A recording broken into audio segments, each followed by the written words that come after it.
Marami pong nagtatanong sa akin mga Kyo kung bakit daw hinahangaan.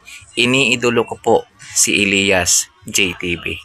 Ang hirap sagutin mga Kyo kasi tayo kasi mga tao meron tayong kanya-kanyang taste kung paano natin magustuhan yung isang bagay, yung isang tao.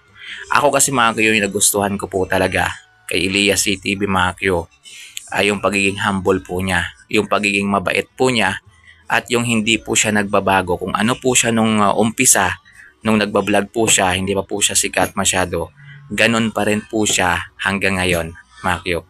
Yun lang po yung nagustuhan ko po sa kanya. Malaking impact po yun sa akin guys, na nakikita ko na sobrang humble po niya. Kumbaga nai-inspire po ako sa kanya guys. Tulad na lamang dito Makyo, tingnan niyo po kung paano po niya entertainin yung kanyang tagahanga Makyo, kung paano po siya makitungo. Makyo, yung kanyang pagyakap Makyo, na ramdam mo talaga na totoong totoo Makyo, na sobrang mahal po niya yung kanyang mga tagahanga.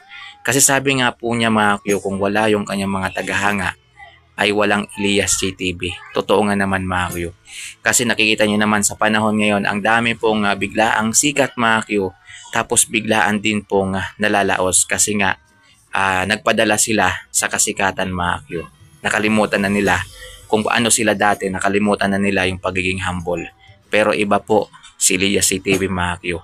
Kasi nasubaybayan ko to Makyo, 500 followers pa lang po siya sa Facebook, nasubaybayan ko na to. Hanggang ngayon, 6 million na po yung kanyang followers. Nandito pa rin ako Makyo.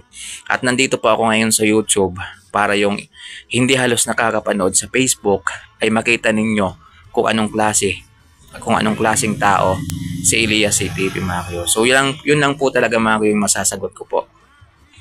Inidulo ko po, hinangaan ko po si Elias JTV Makyo dahil sa angking kabaitan Makyo. Sobrang bait po talaga guys. Nakaka-inspire Makyo. Yung tipong pag yumakap po siya sa kanyang mga tagahanga kapag umakit sa stage, mararamdaman mo talaga Makyo na sobrang totoong totoo po siya Makyo. Kaya yung mga tagahanga po niya Makyo ay sobra ding na-inspire, natutuwa, kinikilig Makyo dahil nararamdaman nila na niyakap sila ng buong puso ni Elias JTV Makyo.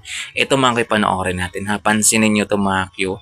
Yung babae na yun Makyo, umakyat po siya sa stage pero hinaharang po siya ng mga bouncer Makyo. Pero hindi rin napigilan Makyo ng bouncer kasi nga si Elias JTV mismo Makyo ay in-entertain po siya. Ito panoorin natin ha.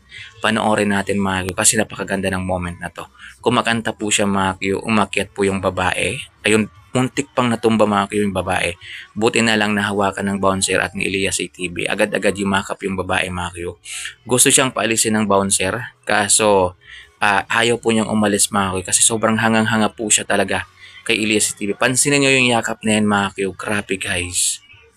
Totoong totoo po talaga yung yakap niya guys. Oh. Yan, buong kamay. Yan, na-comfort ho talaga yung babae guys. Grabe. Nakaka-inspire. Oh, yun. Kita nyo yun guys. Binuka po niya ng husto yung kanyang mga kamay guys para yakapin ng husto yung babae guys. Grabe no? Nakaka-inspire. O sino bang fans? Sino bang tagahanga ang hindi may inspire dyan? Sige nga, sabihin nyo sa akin. Pag ginanyan po kayo ng isang Elias JTV, diyakap kayo ng buong puso, hindi nyo ba siya mamahalin? Makyo, bilang isang iniidolo, Makyo. So, nakaka-inspire lang guys, grabe no. Minsan napapaiyak din po ako kapag nakikita ko yung mga video niya guys, yung may mga niyayakap po siyang mga matatanda, yung mga bata, yung mga babae na umakyat guys. Niyayakap po niya, sinyalis po ng pagmamahal po niya sa kanyang mga fans Makyo. So, grabe no, nakaka-inspire. Kasi nasubaybayan ko to Makyo pagdating sa kanilang totoong buhay, sa kanyang pamilya, sa kanyang asawa, sa kanyang anak, sa kanyang papa Makyo. Grabe Makyo, nasubaybayan ko talaga to guys. Ayan. Kaya nandito tayo ngayon, ipinagmamalaki talaga natin sa totoo lang Makyo. 100% na-inspire po ako. At minsan kung ano yung nakikita ko kay Elias JTV Makyo ay ina-apply ko rin sa sarili ko guys. Ina-apply ko rin. Ang sarap maging Elias JTV no. Yan, ang sarap iduluhin yung ganitong tao. Sana marami pa tayong ma-inspire ng isang Elias JTV guys. Kasi kaya po niyang baguhin kaya po niyang baguhin yung isang tao. Yan, ipakita niya lang kung paano po siya. Yan, pwede natin siyang gayahin. Pwede tayong inspire sa kanya na ganito, dapat ganito rin tayo, dapat ganyan din tayo. So kahit pagod po siya, double gig po siya minsan, ay nandun pa rin yung ngiti po niya sa mga supporters po niya. 100% totoo pa rin guys. Hindi nyo talaga makikita sa mukha niya yung parang plastic na ngiti, parang ganun. Hindi, wala po ako nakikita ng ganun. Kay Elias JTV guys, totoong tao talaga to guys. Walang masamang tinapay dito. So yun po yung kwento ko, maiksing kwento lang po yan kung bakit ko po siya inidulo, bakit ko po siya hinangaan mga Q. Hanggang ngayon sinusubaybayan ko po siya mga Q.